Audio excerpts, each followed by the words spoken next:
لله والصلاة والسلام على أشرف خلق الله محمد رسول الله صلى الله عليه وسلم. فقد جاء في الحديث الصحيح: وإن العلماء ورثة الأنبياء، وإن الأنبياء لم يورثوا دينارا ولا درهما، ورثوا العلم، فمن أخذه أخذ بحظ وافر. ولقد جعل الله العلماء وأهل العلم ورثة للأنبياء، ومن خاصة أهل العلم أهل القرآن ومقرئو القرآن، فإنهم أهل الله وخاصته. ومن نعم الله علينا أن سخر لنا شيوخا يقرئون الناس القرآن ويعلمونهم أحكام تلاوته. ومنهم شيخنا العالم المقرئ الشيخ محمد المهيدي خليفة المصري حفظه الله تعالى.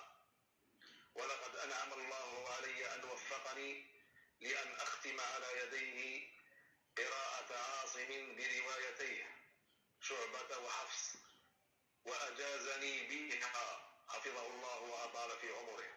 فاللهم احفظه ورعاه برعايتك، واجعله ذكرا لنا في الدنيا والآخرة، واجعله من عبادك الصالحين. فليتفضل.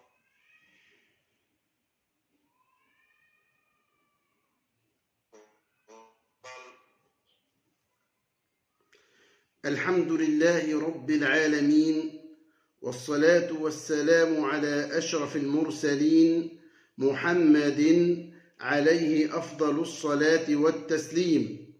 فقد قرأ علي فضيلة الشيخ شريف ابن سعيد ابن شريف أوكال الإسماعيلي، المقيم في ولاية بومرداس دولة الجزائر، وقد شمر عن ساعديه وأقبل بكليته، وقرأ علي القرآن الكريم ختمة كاملة من أوله إلى آخره بقراءة عاصم الكوفي براوييه شعبة وحفص من طريق الشاطبية.